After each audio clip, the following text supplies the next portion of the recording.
안녕하십니까. 거꾸로 투자하는 쇼킹 부동산입니다. 오늘 영상 주제는 드디어 올 것이 왔다입니다. 어제 나온 속보 정리를 드리겠습니다. 영상 전에 구독과 좋아요 부탁드립니다.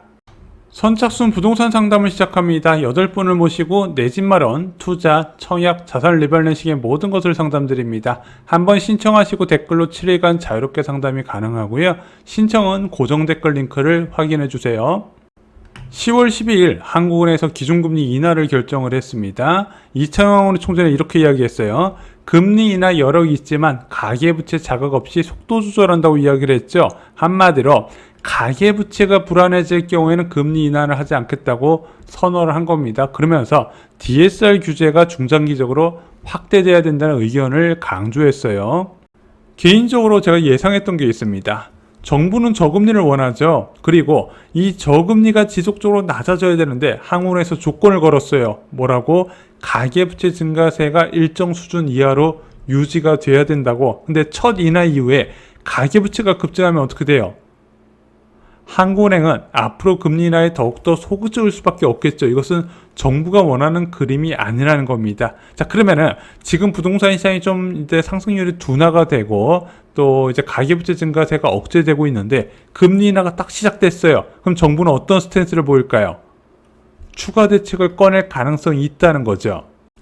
첫 금리 인하 후 추가 대책이 모습을 드러냈습니다. 이제 13일 일요일 날 여러 언론에서 동시에 쏟아냈어요. 그 내용 핵심만 요약을 드리겠습니다. 금융당국에서 은행권에 데이터 산출을 지시했대요. 자, 어떤 데이터를 원했다? 전세대출과 정책대출 DSR을 소득별, 지역별, 주택 소유 여부에 따라서 파악할 수 있는 자료를 데이터를 요구했다는 거예요. 말이 되게 어렵죠? 쉽게 이야기를 드릴게요. 자, 수도권에서 전세대출, 정책대출의 DSR을 적용 시에 얼마나 가계부채 증가세를 줄어들 수 있을까? 이것에 대해서 조사를 시작했다는 거고, 언론에서 이것을 어떻게 표현을 했다? 규제 도입 직전의 검토 작업이다. 이렇게까지 표현을 했어요. DSR에 적용되지 않는 대표적인 대출 3가지 알고 계시면 좋을 것 같습니다. 첫 번째는 전세자금 대출이고요. 두 번째는 정책대출이 DSR에 적용되지 않습니다. 마지막으로 집단대출도 DSR에 적용되지 않아요. 집단대출도 중도금 대출이 있고 이주비 대출 등이 있는데 이주비 대출은 그래도 DSR에 조금은 포함되는, 근데 거의 의미 없어요. 한 25년 정도 이렇게 나누더라고요. 실제적으로 이주비 대출 때문에 주택담보대출 못 받는 사람은 거의 없다고 보셔도 돼요. 자, 어찌됐든 이 전세자금 대출과 정책대출에 대해서 정부가 약간 건들 가능성, DSR에 포함시킬 가능성이 제기가 되고 있는 거죠. 가장 먼저 타겟이 된 것은 정책대출입니다. 일단은 은행권의 주택담보대출 증가폭을 볼까요? 8월 달에 4조가 증가했는데 9월 달에 2.4조로 증가폭이 크게 둔화가 됐다고 합니다. 반면에 정책대출 증가폭은요, 8월 달에 3.9조 원에서 9월 달에 3.8조 원으로 큰 변화가 없이 유지가 되고 있다는 거죠. 왜 수요가 줄지 않았을까요?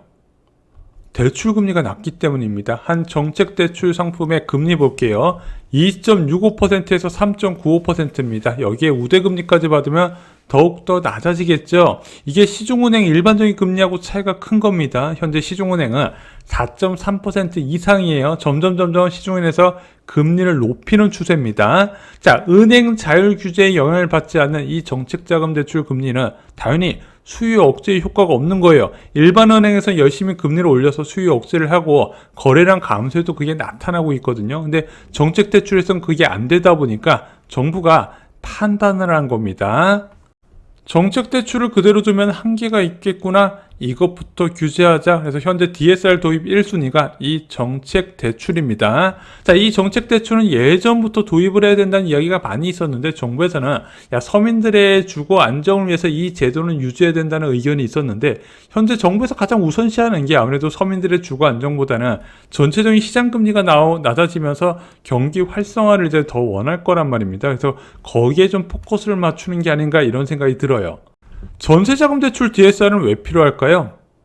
이 전세자금 대출은 이자만 납부하는 거치식 대출이죠. 근데 저는 이런 생각이 듭니다. 이 전세자금 대출 자체적으로 사람들이 막 과도할 정도로 많이 받는다기보다는 신용대출과 동시에 활용하는 것을 차단할 목적이 아닐까 이런 생각이 들어요. 왜냐면 이런 사례가 좀 있거든요.